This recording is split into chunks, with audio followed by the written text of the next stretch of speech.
Saturnino Herrán fue un pintor de almas y emociones recónditas, como dijo su entrañable amigo, el poeta Ramón López Velarde. Murió a los 31 años y la obra realizada en su brevísima vida creativa es fundamental para la historia de la plástica mexicana del siglo XX. Saturnino es el grande de los grandes del modernismo mexicano, quien abre propiamente la pintura moderna mexicana, y sus personajes tienen esta fuerza, esta dignidad, esta sensualidad que posteriormente marcaría a los que fueron sus alumnos, los futuros muralistas. E incluso muere estando en el mediodía de sus dones, ¿sí? Murió jovencísimo cuando estaba haciendo todavía obras maestras. Es decir, es un pintor que no conoció declives, o como dice Carlos Fuentes, no conoció la imperfección. O como decían de Andrea del Sarto en el Renacimiento, es un pintor sin errores.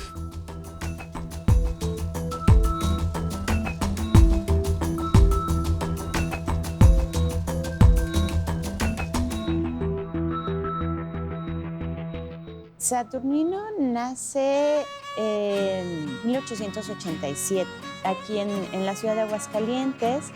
Aguascalientes estaba viviendo unos procesos muy fuertes sociales, y como ciudad, unos pocos años antes había llegado el ferrocarril, había llegado a todas las ciudades de México, pero lo importante era aquí que había llegado junto con los talleres del ferrocarril. Eso dio empleo, dio movimiento y cambió el ritmo de la ciudad.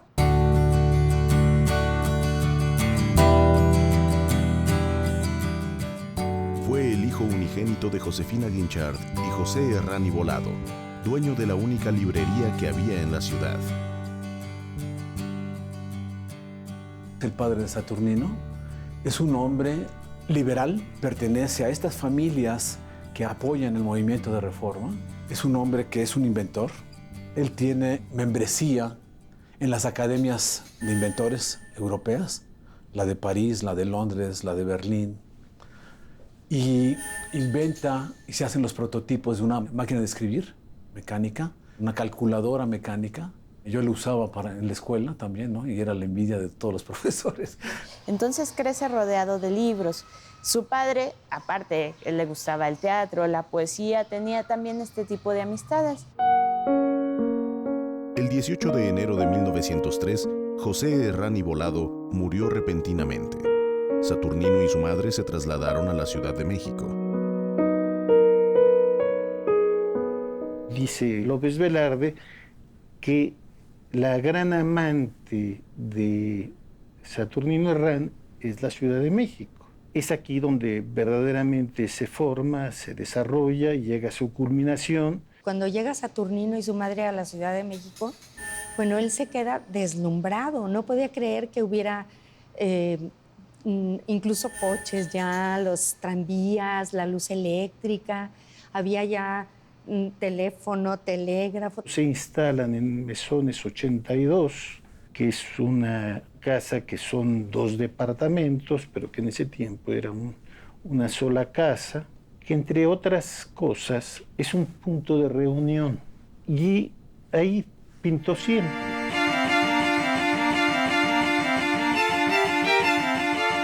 Saturnino comenzó su formación en la antigua Academia de San Carlos, convertida ya en la Escuela Nacional de Bellas Artes.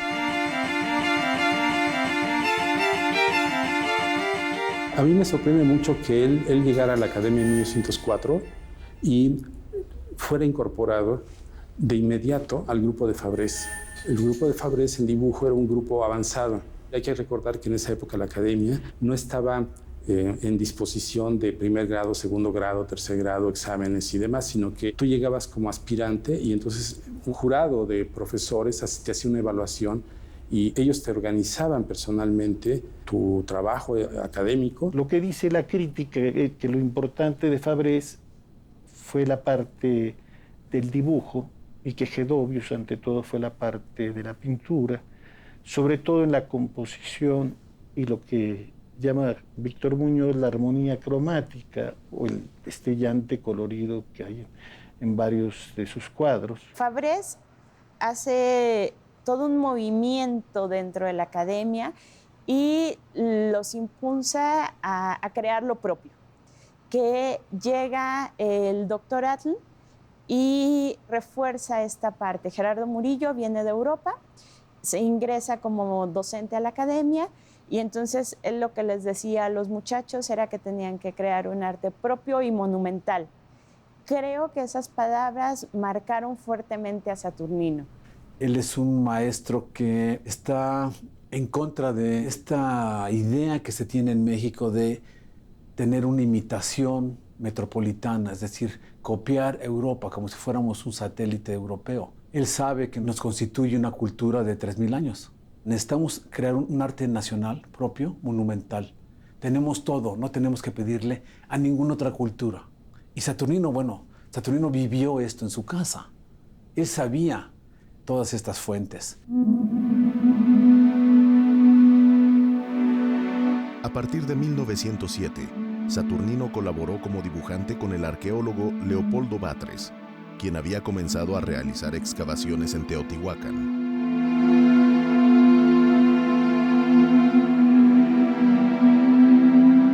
El hecho de que él haya estado atendiendo, apoyando, ¿no?, el trabajo arqueológico para registrar obra mural en Teotihuacán fue definitivo para su reflexión sobre la cultura mexicana y el reconocimiento del mundo mesoamericano como culturalmente válido. Dibujó las pinturas murales que habían dejado los teotihuacanos en el edificio de la agricultura, que ya no existen. Sabemos de ellos solamente gracias a los dibujos que Leopoldo ordenó a Saturnino que los dibujara. En 1908 comenzó la etapa de consolidación profesional de Saturnino Herrán, y una muestra representativa de ella es Labor.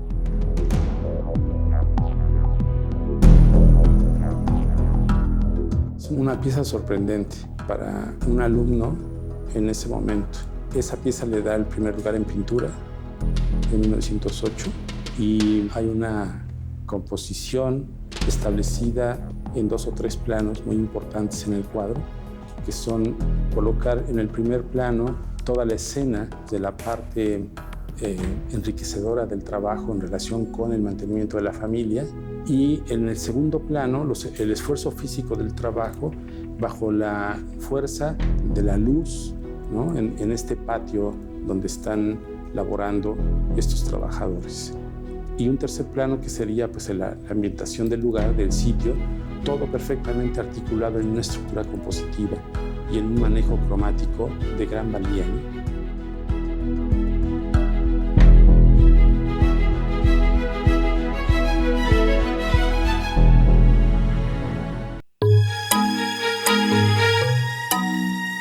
En 1909, mientras estaba en el último curso de la Academia de San Carlos, Saturnino Herrán fue nombrado profesor interino de dibujo.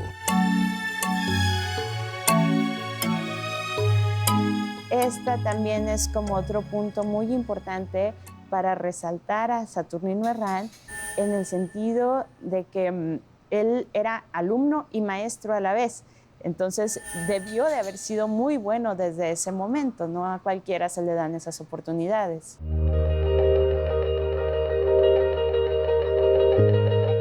De ese año datan lienzos como La cosecha y Molino de vidrio, en los que comenzó a plasmar motivos costumbristas como la familia y el esfuerzo físico del trabajo.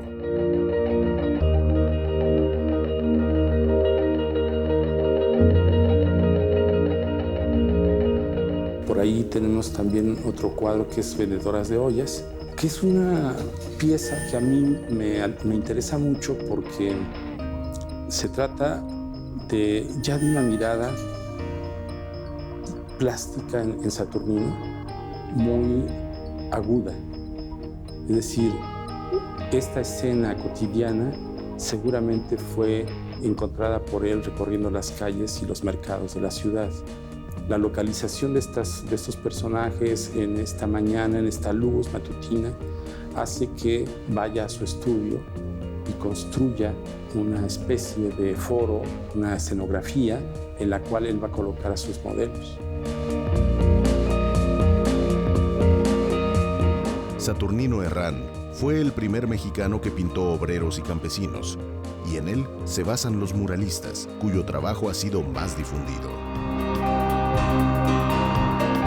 Y los modelos que tomaba de personajes los tomaba de la calle. Si uno se deja ver de principio y dice, qué buen cuadro, se deja ver por la composición, pero ya cuando se detiene y empieza a ver las manos, empieza a ver la ropa y empieza a ver el rostro, se nota toda la indigencia de los personajes. Yo lo que más admiro en Herrán, lo que habla López Velarde, ese pincel verídico, ¿no? La precisión y la realidad al mismo tiempo.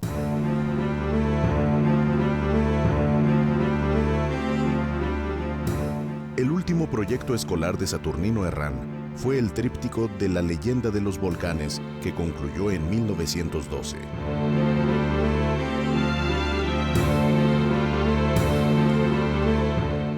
Esta es una representación del amor, de la pasión, del simbolismo, y es una búsqueda de lo mexicano a través de nuevas representaciones. Es decir, toma un tema que es muy común, muy mexicanizado, una leyenda que conoce la población y la recrea. Los cuerpos son sumamente estilizados, incluso alargados, la sensualidad de la mujer, el hombre está desnudo, el paisaje es de ensoñación, las formas son muy orgánicas. Lo que hemos observado es que la obra de Saturnino se multiplica y se vuelve realmente muy productiva a partir del año 12. Dispone de más tiempo o su capacidad, digamos, creativa es mayor. Sé que no paraba, es decir, no había descanso, era obsesivo en la elaboración de su trabajo.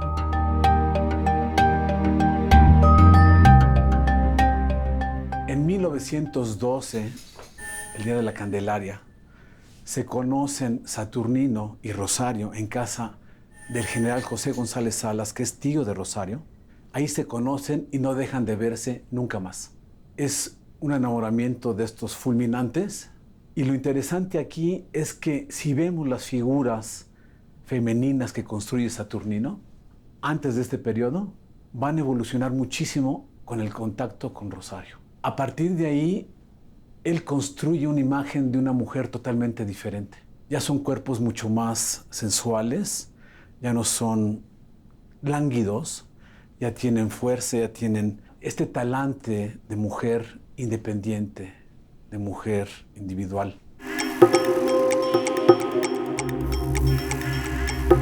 En 1914 se casó con Rosario Arellano y ese mismo año pintó uno de sus cuadros más famosos, Tehuana.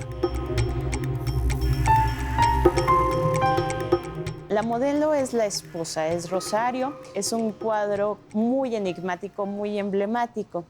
A la vez, creo que responde a estos estandartes del modernismo, de los cuerpos andróginos. El andrógino formaba una parte importante de los personajes que se pintaban. Es decir, no se sabía si era hombre o si era mujer. Pero no es el único. Hay uno que se llama Bugambilias, que es impresionante porque pinta a un personaje que no sabe si es hombre. Su cara es muy masculina, pero luego el torso deja ver un busto femenino, pero apenas se nota. La Tehuana a mí me parece que tiene elementos para diversos planos de lectura, pero sin duda la composición y la postura de la modelo, el mismo tocado de la zona, es muy intenso. Él buscaba elementos en el ropaje que identificaran regiones, ¿no? O lugares. Por eso tiene ahí varias prendas que incluso rentaban para poder tener el vestuario de sus modelos, ¿no? De sus temáticas. Me gusta mucho el cuadro famoso de La Tehuana, pero me gusta nada más el tocado, ¿no? como que se roba todo el color o la negación del color o la afirmación del color que es el blanco. Llena la vista como el cempasúchil llena el cuadro de la ofrenda, aunque uno se detenga y ve después los admirables detalles.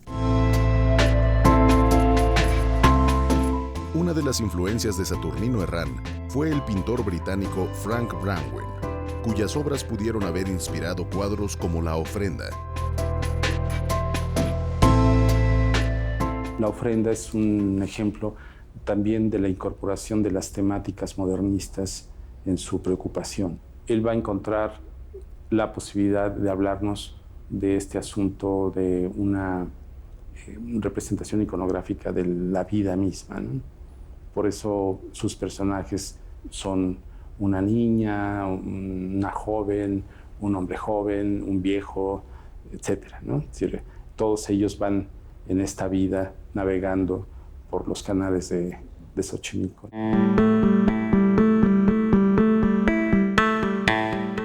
En los años posteriores a la Decena Trágica, Herrán volvió a la técnica del dibujo acuarelado.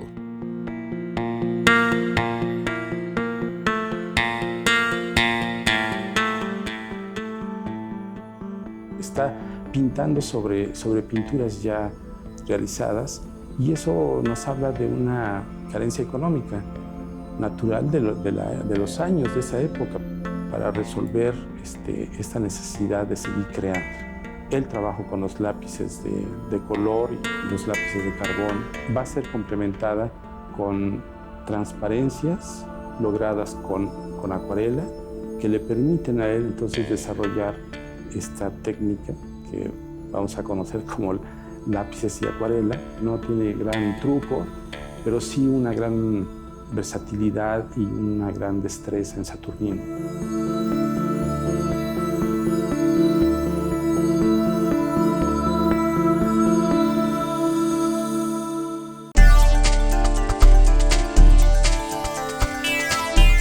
En 1914, el entonces director de la Academia de Bellas Artes convocó a diversos artistas a presentar proyectos para decorar los muros del nuevo Teatro Nacional.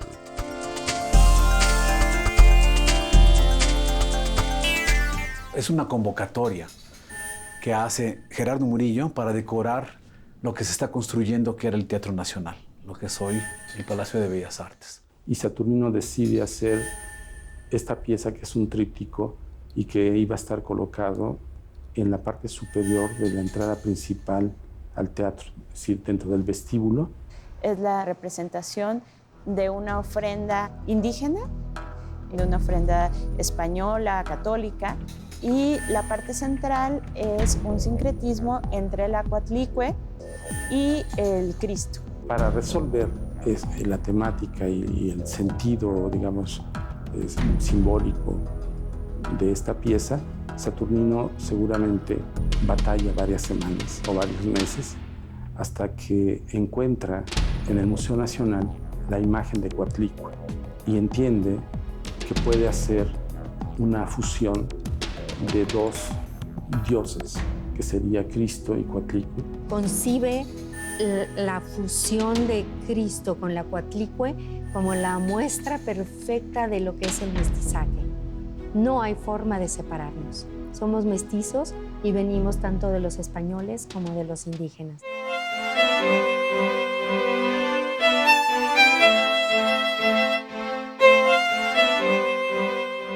Entre las obras emblemáticas de Saturnino Herrán se encuentra la serie de Las Criollas.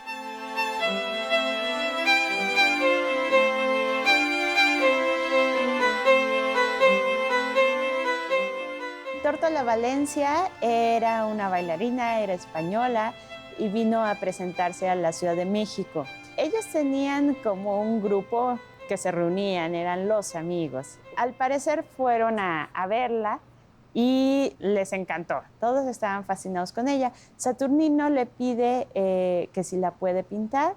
Ella le dice que sí, ella acepta, posa y hace la criolla de la mantilla. Las metáforas se construyen a partir del paisaje o de la fruta en relación sobre todo con los espacios del deseo y de la sensualidad. Están digamos, contextualizadas en esa búsqueda de una alegoría, un sistema metafórico de referencias a la vida emocional, sensual, sexual, que caracteriza nuestra vida, ¿no?, cotidiana.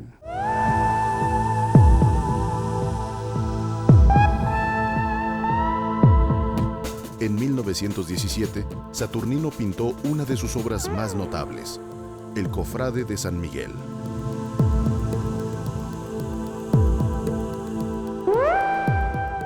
López Velarde escribe un texto que a él no le gustaban ese tipo de Cristos, pero que en Herrán lo había hecho magistralmente, porque había hecho un Redentor víctima de todo, aún de los soez, que él prefería los Cristos tipo Cristo Velázquez, esos Cristos límpidos que solo tienen la huella de la lanzada en el costado, ¿no? Eso lo dice en el texto del Cofrade de San Miguel López Velarde.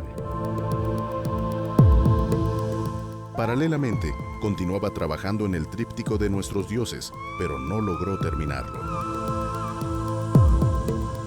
Se quedó a medias, se quedó sin pintar y no se pudo destinar al lugar a donde se había programado instalar. Saturnino empieza a estar enfermo desde 1915. Empieza a perder peso notablemente. Tiene una gastritis muy aguda que en ese tiempo pues, no se podía curar. Se le hace un falso estómago y entonces esto desemboca en un cáncer de esófago. No fue diagnosticado como tal y muere en la segunda operación.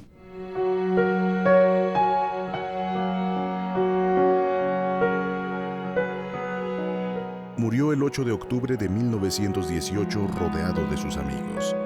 López Velarde escribió La oración fúnebre.